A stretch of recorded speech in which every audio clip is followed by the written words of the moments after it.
That certainly wasn't the response I had expected. I didn't even take time to think about my answer. Nope, I have no desire to share you with anyone else. How about you? You want to share me with other women? No honey, that's something I wouldn't care to do.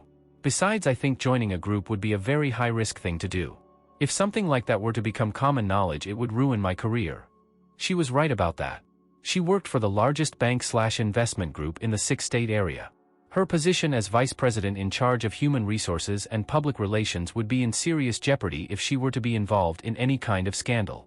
They even featured her in some of their TV and radio commercials. Janice picked Sue up at the bus depot Sunday morning and they were going to spend the day together. I got busy with the lawnmower and was about half done when Adam pulled into the drive on his bicycle. I shut the mower off and waited for him to speak. Hey, Jim, how's it going this morning? I'm having a green day, Adam, a boring green day. Yeah, I know what you mean. Ironic, ain't it? We fertilize it, water it, and then complain because we have to cut it. Oh well, the nice pretty green lawns keep the girls happy. Here, have a beer, you look like you could use a break. Adam was riding an old-time bicycle. One of those made back in the 50s. Large balloon tires, a large seat that was actually designed to be sat on, and a wire basket fastened to the handlebars. The small cooler in the basket is where the beer came from. We walked over to the shade of a large maple and sat down on an iron bench that Janice had bought at some expensive antique store. We each took a drink and then Adam got straight to the point. So, Jim, have you and Janice considered my proposal? Yes, Adam, we talked it over. We're going to decline your offer. It's a lifestyle we don't care to explore. However, we're flattered you asked us to join your group. Thanks for the offer. You're welcome. We're very careful about who we invite in. Just out of curiosity, would you mind explaining how it works? I mean, I'm sure you just don't pick a couple at random and ask them if they want to share their spouse with other people. Well, it's not complicated. Actually, it's pretty simple. We only ask couples that at least some of us have known for several months or longer. We then make an offer for them to join us, and if they accept, we conduct a series of interviews with them. We talk to them separately and together. We are very careful about who we invite into our group. We want a couple that is curious about our lifestyle but has been afraid to try it because of the possibility of disease or other complications. I don't understand, Adam. If a couple wants to experiment with it, and the possibility of disease is eliminated, what other complications could there be? Adam didn't answer right away.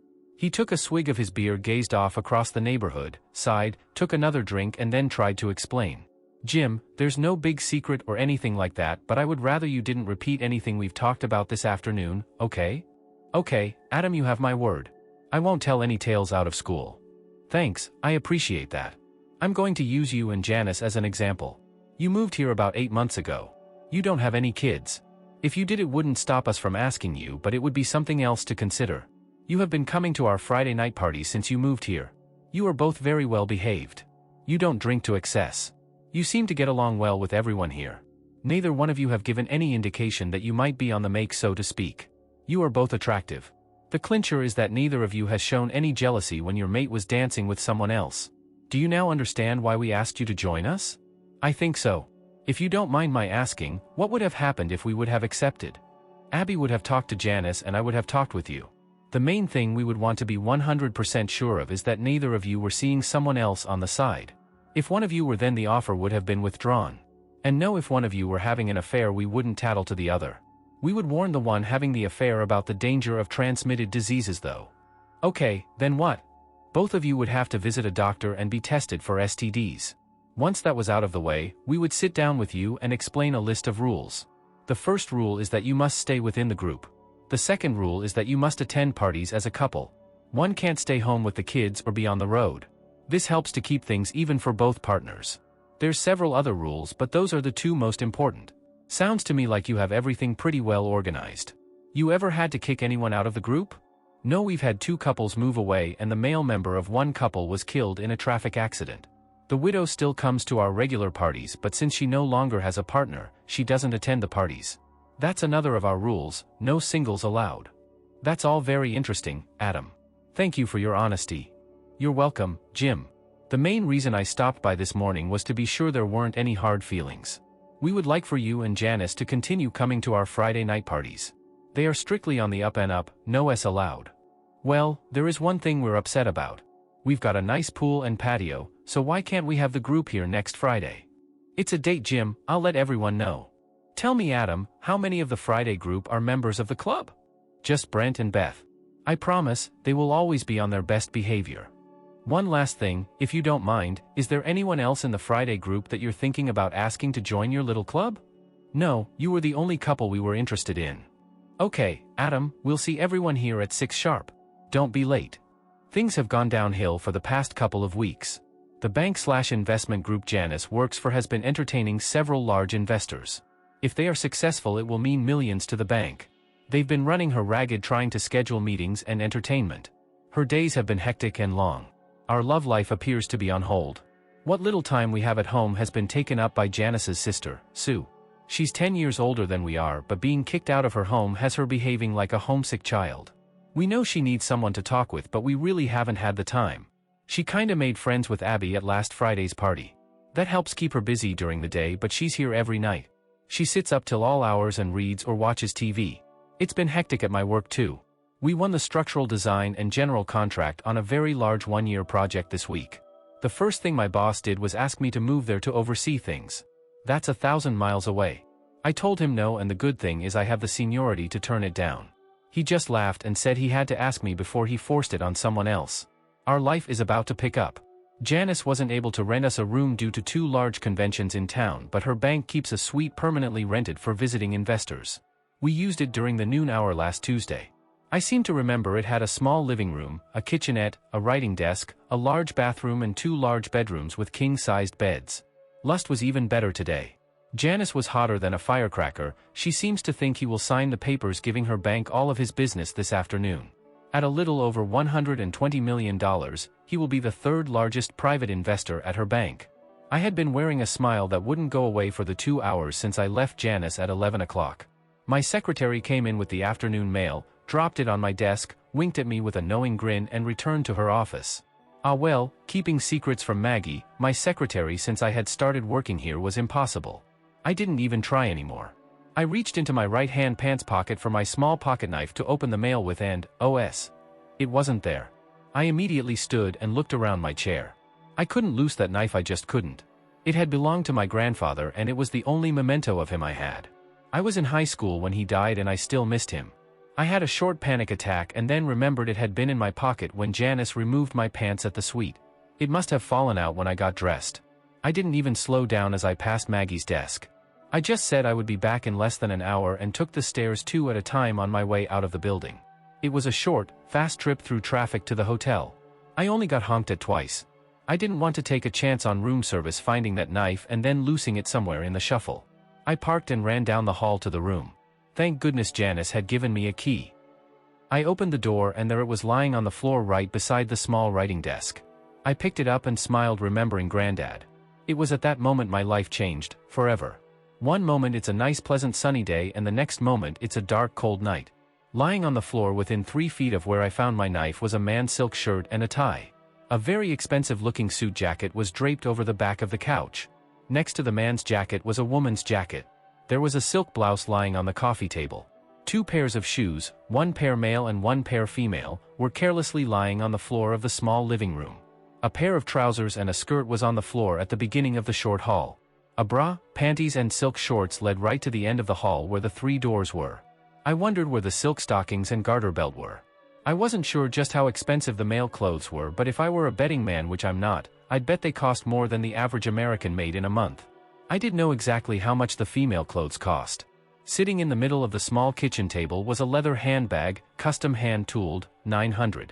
I knew what the cost of each item was because the credit card statement was lying on the upper right corner of my desk at home. The center door at the end of the hall led into the bathroom. It was wide open. The door on the right went to a bedroom, the one Janice and I had used between 10 and 11 this morning. It was wide open and the room, bed all messed up, was empty. The door on the left was wide open too. That was the bedroom we didn't use this morning between 10 and 11. It was definitely in use now though. Janice was on her back. I now knew where the stockings and garter belt were. She hadn't bothered to take them off. He was holding her by her heels. He pulled out of my wife and told her to get on her hands and knees. It wasn't long before he was shouting about you know what, and she was moaning about doing the same thing. Yep, that was it, and I guess that meant his money, all 120 million of it, would be coming into her bank. I recognized him. His picture, wife and kids included, had been in the paper several times over the last few months. She just lay there with her head on the pillow. That was funny. I always got more of a reaction out of her than that. He collapsed on top of her and they just lay there. I decided it was time to leave. I have no idea why they didn't see me. I had been standing right in the middle of the open doorway for several minutes. I picked her cloth up off the floor and moving the handbag aside, neatly spread them on the middle of the table. I removed my wedding ring and placed it on the center of her cloth. I remember gently closing the door behind me and walking down the hall. I remember driving, but I'm not sure where I went. At some point, I remember Maggie, faithful Maggie, holding my face in her hands and smiling at me. Bear was there along with Maggie, and they moved me to a dark place. I liked Bear. We had something in common. He owned a bar located in the most dangerous part of the city. We both liked the works of Henry Wadsworth Longfellow. We used to spend hours talking about it. Bear was my friend. What were he and Maggie doing together? I was in a dark fog, swimming in a dark fog, trying to get to the light. It was slow, oh so slow. The light eventually got brighter and I could make out black outlines on white paper. No, not paper, a ceiling, a white tile ceiling. The lines were blurry, then in focus, then blurry again.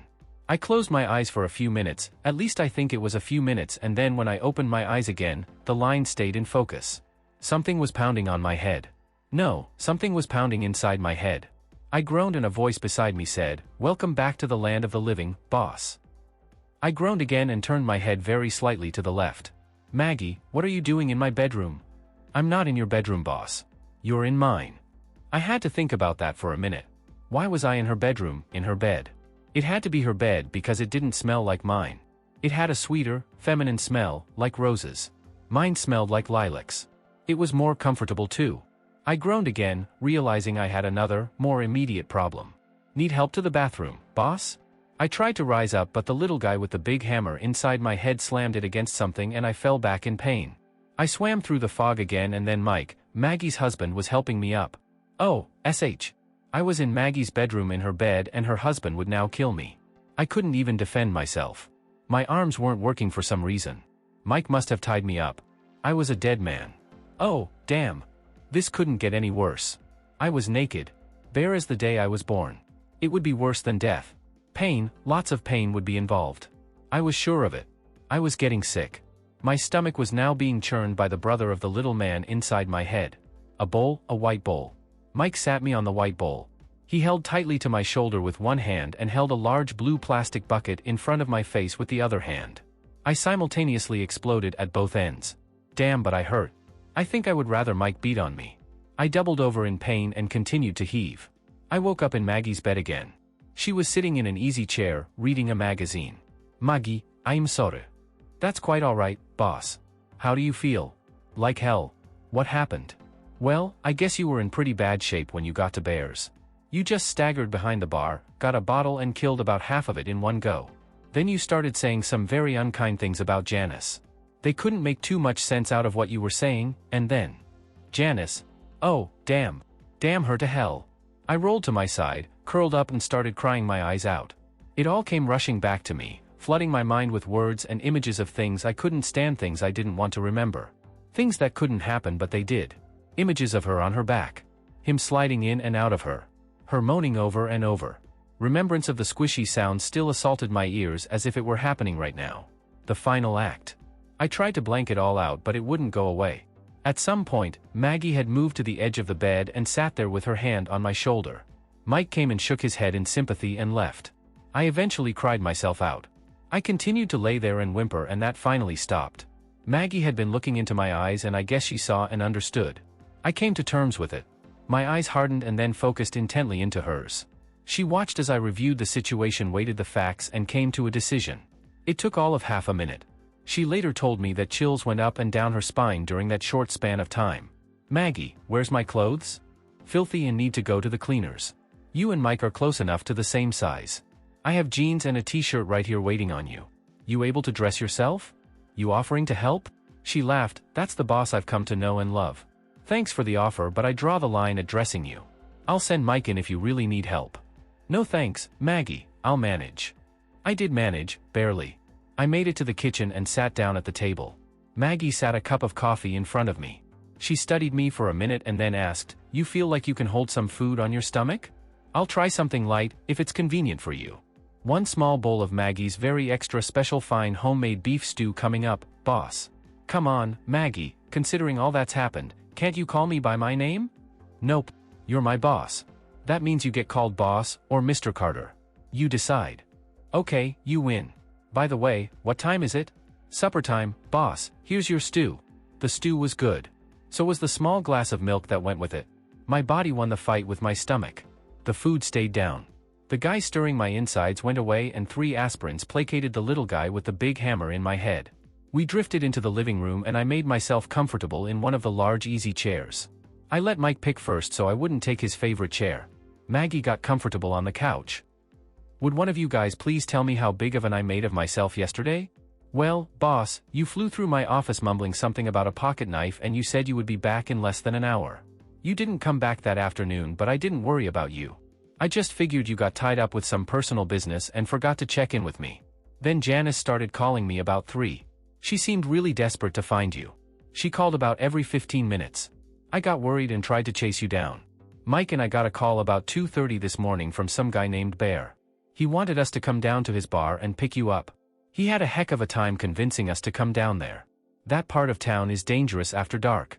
You were drunk and totally unconscious. Bear told us you visited several bars before you got to his place.